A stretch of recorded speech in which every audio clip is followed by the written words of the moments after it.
তো এই ঠান্ডার মধ্যে একটু রেডি হয়ে বেরিয়েছিলাম, পাশের পাড়াতে মা তারা পুজো ছিল, তো সেখানেই যাচ্ছিলাম। এই যে দেখো যোধপুর পার্ক তারা মা পুজো, তো সেখানেই চলে এসেছি পুজোটা দেখতে। রাত্রিবেলা পুজো হবে, এমনি জাস্ট মায়ের দর্শন করতে এসেছি। এসে দেখলাম মাকে মালা পরানো হচ্ছে, শাড়ি পরানো হচ্ছে, কি সুন্দর অপূর্ব লাগছে মূর্তিটা না, মানে কি বলবো, একদম বিশাল বড় মূর্তি একটা করেছে। আর এখানে আশেপাশে মেলাও বসেছে, মেলাতেও যাব। তো তার আগে মাকে একটু দর্শন করে নিলাম। দেখো কি সুন্দর মায়ের মূর্তিটা দেখে না প্রাণ জুড়িয়ে গেল। কত দিন তারাপীঠে যাওয়া হয়নি, তো তারাপীঠে যাওয়ার এত ইচ্ছে, যেতেও পারছি না, যাই না কবে মা টানবে।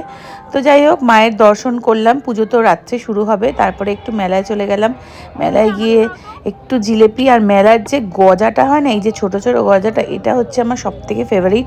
আমি শুধু এটাই খাই, জিলেপিও আমি খাই না, এই গজাটাই আমি খাই। আর এইবার এটা নিয়েছিলাম ছোট্ট ছোট্ট মালপোয়াগুলো। তো সেই গজা খেয়ে তো মুখটা মিষ্টি হয়ে গেল। তারপরে চলে আসলাম স্প্রিং পটেটো খেতে। এই স্প্রিং পটেটো খেতেও কিন্তু দারুণ লাগে, কিন্তু খুবই আনহেলদি, কারণ একটা তেলে অনেক দিন ধরে ভাজে। তো বিশ্ব আমাকে না করছিল, তাও আমি একটা খেলাম স্প্রিং পটেটো। এটা খেতে কিন্তু খুব ভালো লাগে। তো যাই হোক, তো দেখো কি সুন্দর করে বানাচ্ছে। তো চলো এটা ভাজুক, ভেজে দিক। আর ব্লগটা এখানেই শেষ করছি, ছোট্ট একটা মিনি ব্লগ ছিল। কেমন লাগলো অবশ্যই কমেন্ট করে জানিও। তো চলো টাটা, দেখা হচ্ছে অন্য কোনো